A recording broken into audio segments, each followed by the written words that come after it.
Baik,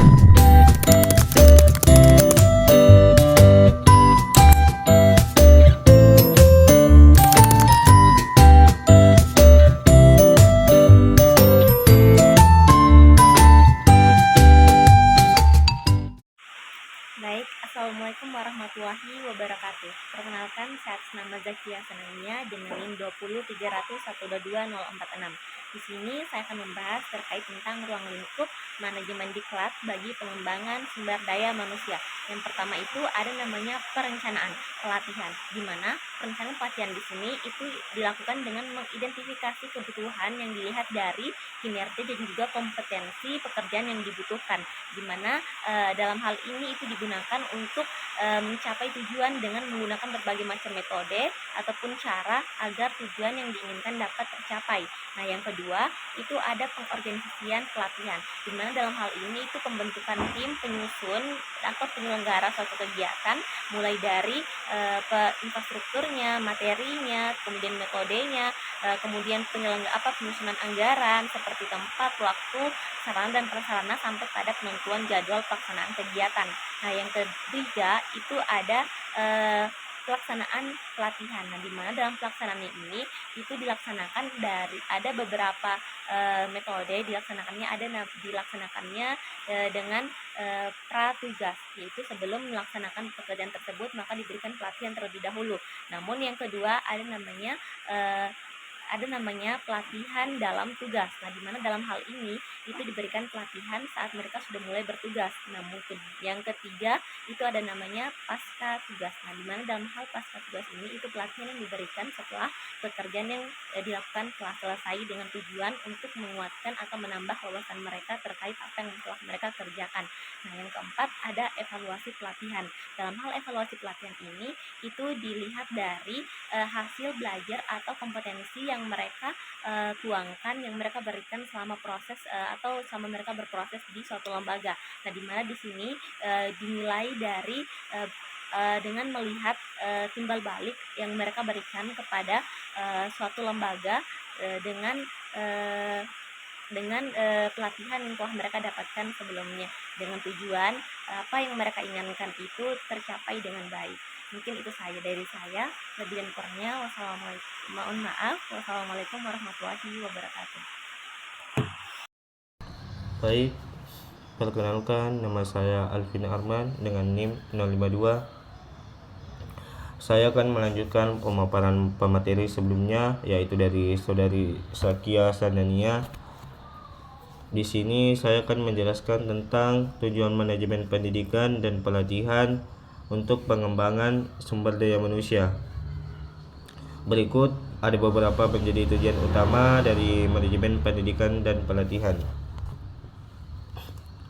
Yang pertama, meningkatkan kualitas sumber daya manusia. Pendidikan dan pelatihan untuk meningkatkan pengetahuan, keterampilan, dan kompetensi pegawai. Dengan mengikuti pelatihan yang tepat, maka pegawai akan lebih siap menghadapi tantangan-tantangan pekerjaan serta mampu beradaptasi dengan perkembangan teknologi dan perubahan di lingkungan kerja. Yang kedua, meningkatkan produktivitas kerja, di mana pegawai yang mendapatkan pelatihan akan lebih cenderung produktif karena memiliki pemahaman yang lebih baik terhadap tugas dan tanggung jawabnya. Dengan peningkatan keterampilan ini, maka mereka dapat bekerja lebih efisien dan menghasilkan output yang lebih berkualitas. Yang ketiga, mengurangi kesalahan dalam pekerjaan. Kurangnya keterampilan dan pengetahuan seringkali menjadi penyebab utama terjadinya kesalahan dalam pekerjaan.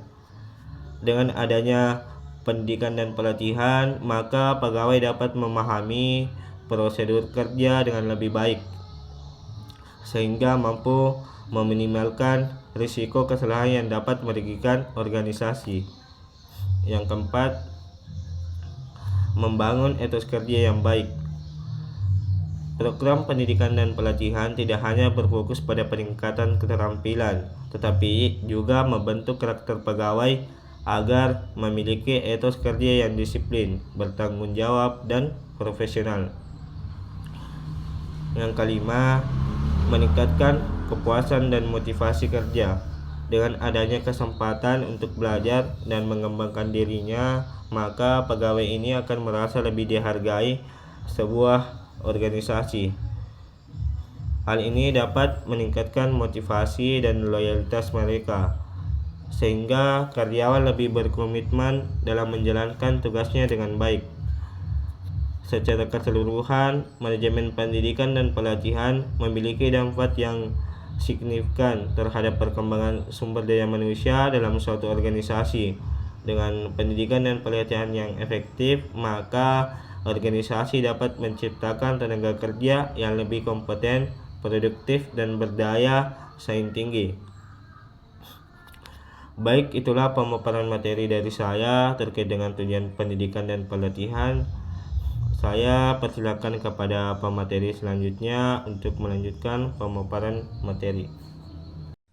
Assalamualaikum warahmatullahi wabarakatuh. Perkenalkan, nama saya Nurul Takdir dengan akhiran NIM 047. Di sini saya akan menjelaskan tentang ruang lingkup manajemen pendidikan dan pelatihan untuk divisi sumber daya manusia atau SDM. Di antaranya itu ada perencanaan pelatihan, termasuk identifikasi kebutuhan pelatihan berdasarkan kinerja dan analisis kompetensi yang diperlukan untuk pekerjaan tertentu. Proses ini mencakup penilaian tujuan penelitian, metode, bahan, dan program.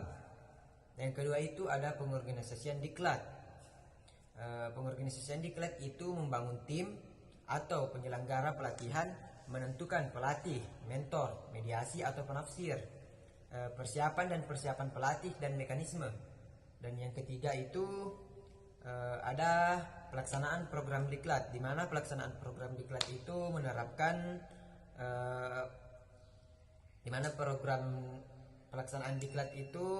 menerapkan pelatihan menggunakan berbagai metode, termasuk pelatihan persiapan, kursus pelatihan tugas atau pelatihan layanan dan pelatihan pasca jabatan. Pelatihan ini dirancang untuk memenuhi kebutuhan spesifik organisasi dan individu. Sekian dan terima kasih. Baik, di sini saya akan melanjutkan pemaparan materi yang telah dibawakan oleh Saudara Nurul Takdir, yang dimana tentang manfaat manajemen pendidikan dan pelatihan atau diklat bagi pengembangan SDM tersebut. Di sini ada meningkatkan fleksibilitas angkatan kerja, yang dimana karyawan itu memiliki berbagai keterampilan yang dapat lebih beradaptasi dengan perubahan dalam suatu organisasi. Nah, di sini juga dapat mengurangi kebutuhan untuk merekrut pegawai baru ketika ada perubahan dalam kebutuhan keterampilan. Nah, selanjutnya ada meningkatkan komitmen karyawan, yang dimana itu melalui pelatihan dan pengembangan tersebut, karyawan itu merasa lebih dihargai dan lebih terlibat dalam suatu organisasi, yang dapat meningkatkan komitmen mereka terhadap pekerjaan dan organisasi. Baik, selanjutnya itu ada mendorong inovasi dan kreativitas, yang dimana pelatihan itu dapat meningkatkan kemampuan karyawan untuk berpikir kreatif dan inovatif, yang penting untuk keberlangsungan dan daya saing perusahaan di pasar global, yang dimana itu di sini itu karyawan itu dilatih untuk meningkatkan kemampuannya tersebut. Sekian dari saya.